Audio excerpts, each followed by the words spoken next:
বাহ প্রভু, আপনি তো এই কক্ষকে বড়ই সুন্দর সাজিয়েছেন।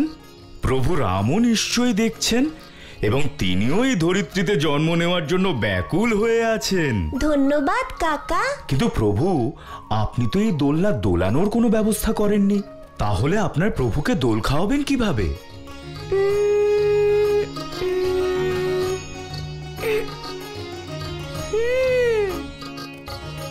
হে লেজ মহাশয়, দেখাও তোমার ক্ষমতা।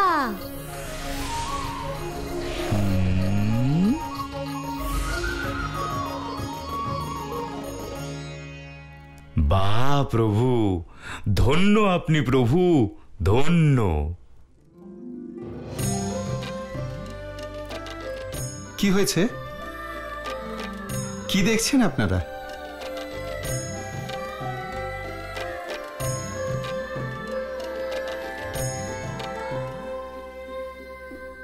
আমি এভাবেই দোলনা দুলিয়ে প্রভুকে গান শুনিয়ে ঘুম পাড়াবো। অতি উত্তম প্রভু, আপনি ধন্য। পুত্র মারুতি,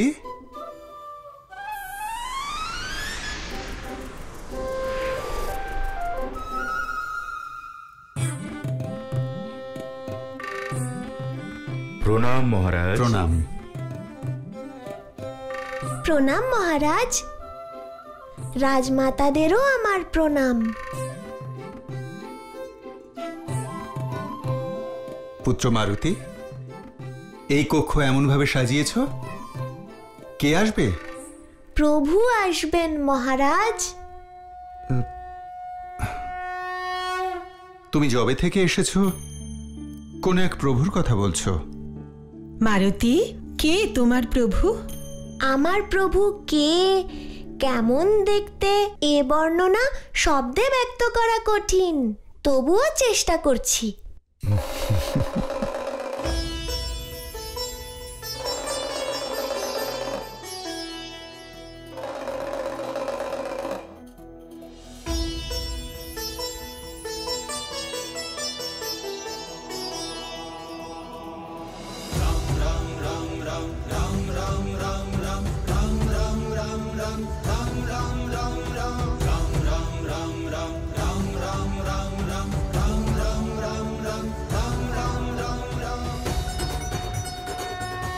জয় শ্রীরাম, জয় শ্রীরাম, শ্রীরাম, জয় শ্রীরাম।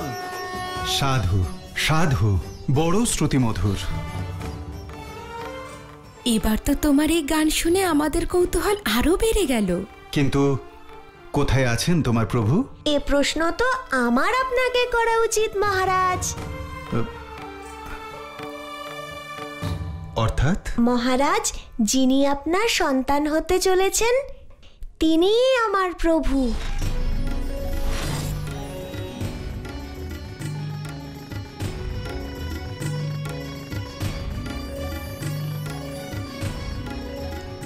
ওনার জন্যই তো অযোধ্যায় এসেছি। আমার কোনো সন্তান জন্ম নেবে না মারুতি, আমি পিতা হতে কোনোদিনও পারবো না। যদি তুমি শিশু না হতে, এই উপহাসের জন্য আমি তোমাকে অবশ্যই শাস্তি দিতাম।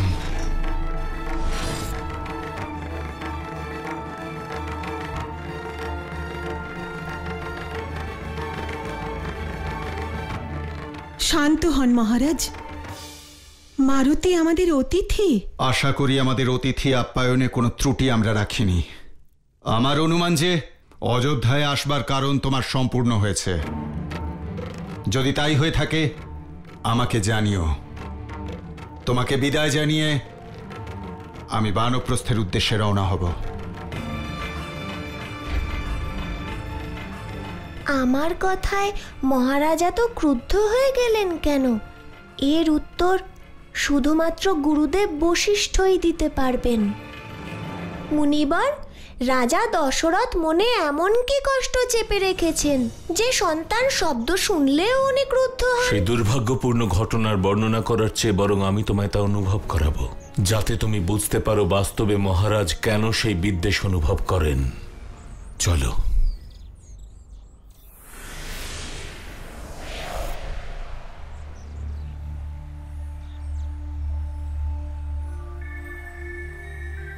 এই হলো সেই স্থান মারুতি। সেই দুর্ঘটনা এখানেই ঘটেছিল। যা আমার প্রভুর জন্মের বাধা সৃষ্টির কারণ।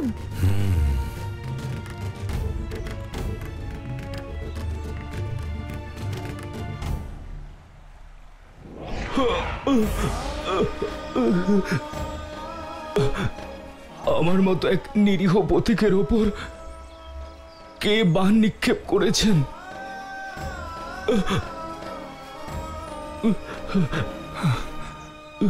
আমি এই কি মহাপাপ করে ফেললাম? আমাকে ক্ষমা করুন শ্রবণ। এই বান আমি ইচ্ছাকৃতভাবে নিক্ষেপ করিনি। জেনে হোক বা অজান্তে আপনার হাতে এক মস্ত পাপ হয়ে গেছে। আমি মৃত্যুর জন্য দুঃখ পাচ্ছি না, কিন্তু এখন আমার মাতা পিতার সেবা কে করবে? আহ, আহ।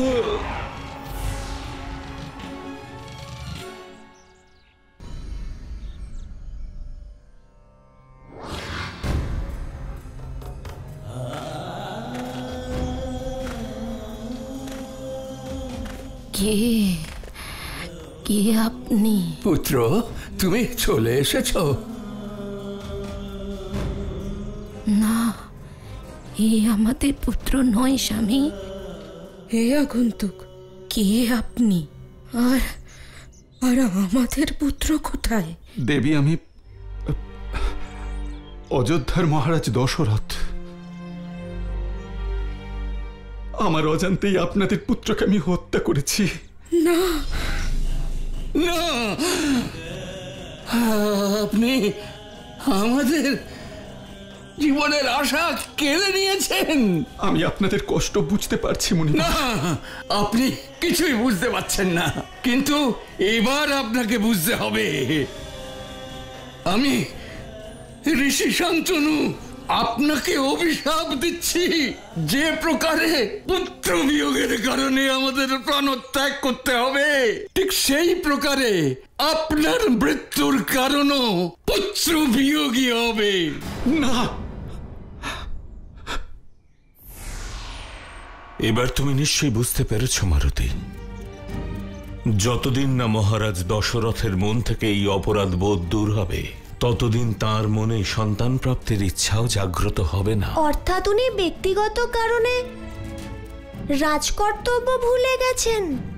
হ্যাঁ মারুতি, আর সেটি আমাদের তাকে স্মরণ করাতে হবে।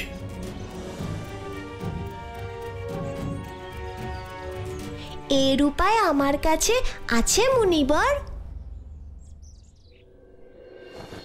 পুত্র, আমার পূর্বের আচরণের জন্য আমি ক্ষমা চাইছি, কিন্তু তুমি কেন জানতে চাইছো আমাদের এই বংশের বিষয়ে? ইক্ষ্বাকু বংশ, এর কাহিনী আমি আমার মাতার কাছে শুনেছি। নিজেকে সৌভাগ্যবান ভাববো যদি আপনার মুখ থেকে এই মহান বংশের বিষয়ে জানতে পারি। তুমি আমাদের অতিথি, তোমার ইচ্ছা পূরণ করা আমার কর্তব্য। এসো।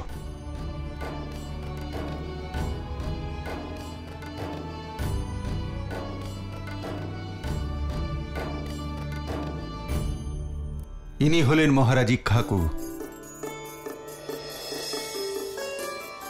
পৌরাণিক পরম্পরা অনুযায়ী রাজা ইক্ষ্বাকু সূর্যপুত্র ভগবান মনুর পুত্র ছিলেন। তার মতো প্রজাবৎসল রাজা ইতিহাসে সত্যিই বিরল। আর এই দেখো মহারাজ হরিশ্চন্দ্র, যার সততা নিষ্ঠা আজও ত্রিলোকে বিখ্যাত। আর ইনি হলেন আমার পিতামহ মহারাজ রঘু, যার নামানুসারে আমাদের বংশ রঘু বংশ নামে খ্যাত। দেখেছ কেমন রাজা ছিলেন আমাদের এই বংশে? আমি গর্বিত আমাদের বংশ নিয়ে। প্রণম্য বংশ আমাদের।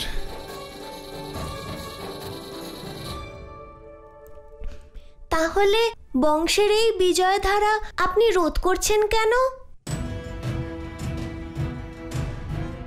অর্থাৎ যদি আমি কোনো ভুল করি তাহলে আপনি আমার মাতা পিতাকে শাস্তি দেবেন না সুমেরু বংশকে?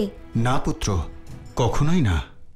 একইভাবে পুত্র বিয়োগের অভিশাপ আপনি পেয়েছেন, আপনার বংশ নয়। কারণ ভুল আপনি করেছিলেন।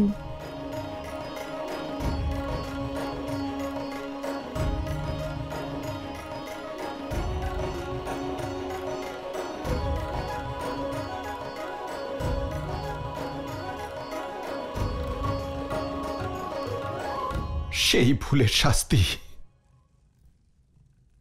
আমি নিজেই নিজেকে দিচ্ছি মারুতি।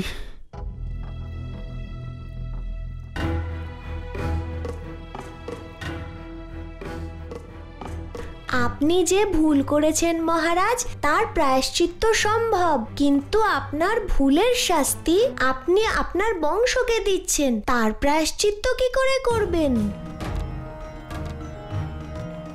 আপনি বানপ্রস্থে চলে গেলে রঘুবংশকে কে এগিয়ে নিয়ে যাবে?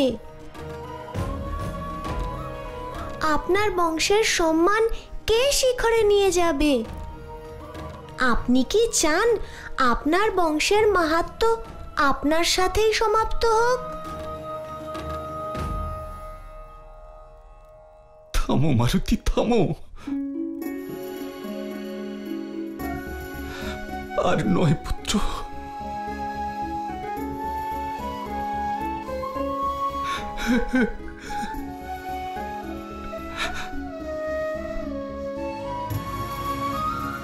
তুমি আমার চোখ খুলে দিয়েছ।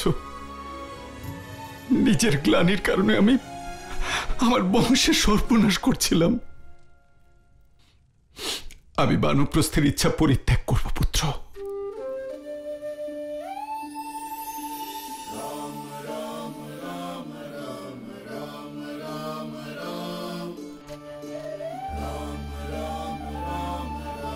আমি রাজা দশরথ প্রতিজ্ঞা করছি যে আমি আমার বংশজাত সন্তানকে জন্ম দেব এবং অযোধ্যাকে উত্তরাধিকারী প্রদান করব। অবশ্যই প্রদান করব।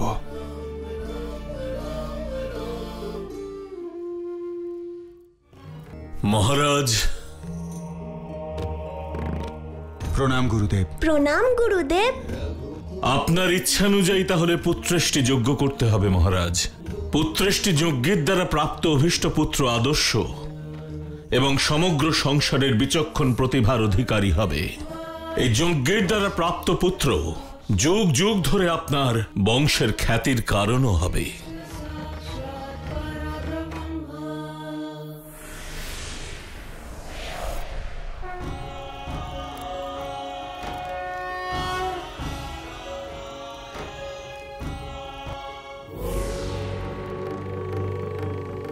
মহারাজ দশরথ, আপনার পুত্রকামেষ্টি যজ্ঞ সফল হয়েছে।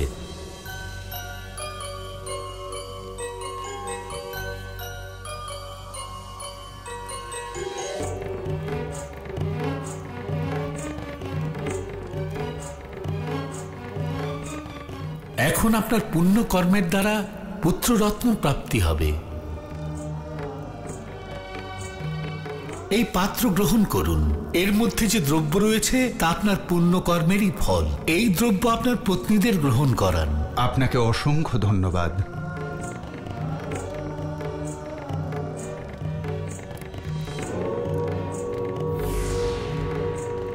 এর দ্বারা আপনার এক এমন ধর্মস্থাপক পুত্র প্রাপ্তি ঘটবে যা আপনি কখনো কল্পনাও করতে পারেননি। বলো যোগ্য পুরুষের জয়।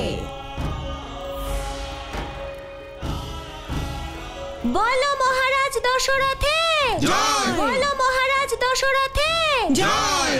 আমি তোমার কাছে কৃতজ্ঞ পুত্র মারুতি। এসব তোমার জন্যই সম্ভব হলো। এখনো হয়নি মহারাজ, বরং হবে। শীঘ্রই রাজমাতাদের এই যজ্ঞর প্রসাদ গ্রহণ করতে বলুন, যাতে সমগ্র সৃষ্টি যার প্রতীক্ষায় আছে তার আগমন হয়।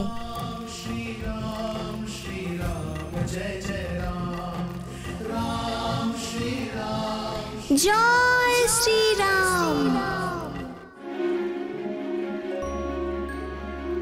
প্রণাম মহারাজ। যজ্ঞের ফল হিসেবে আমি দৈব পায়েস লাভ করেছি। আর তা তোমরা তিনজনেই গ্রহণ করবে।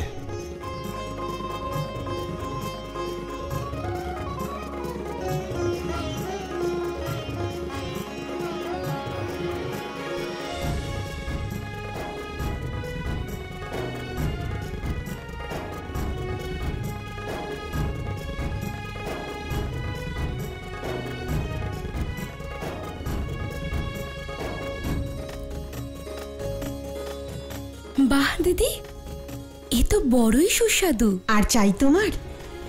এই নাও।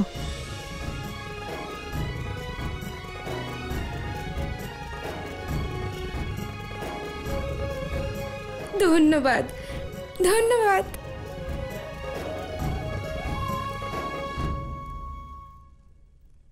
তিন মহারানী তো প্রসাদ গ্রহণ করলেন, কিন্তু আমার প্রভুর মাতা কে হবেন? হে প্রভু, আর অপেক্ষা করতে পারছি না। প্রভু, এবার আপনার আবির্ভাবের মুহূর্ত এসে গেছে।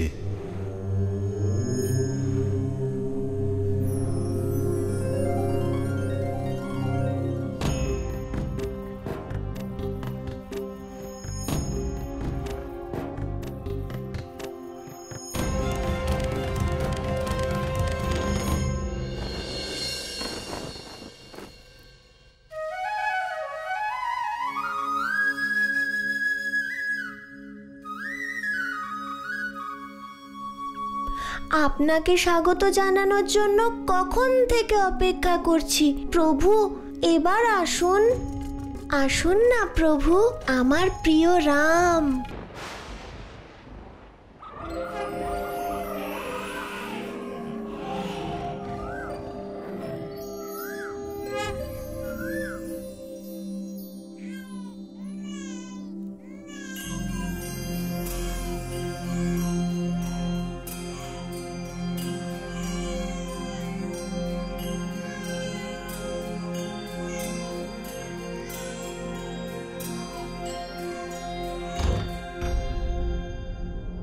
মহারাজ, মহারাজ, খুশির খবর মহারাজ, আপনার পুত্র জন্মগ্রহণ করেছে। হে ভগবান, আপনাকে শত কোটি ধন্যবাদ। আমার প্রভু এসে গেছেন। জয় শ্রীরাম।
আপনাকে অসংখ্য ধন্যবাদ।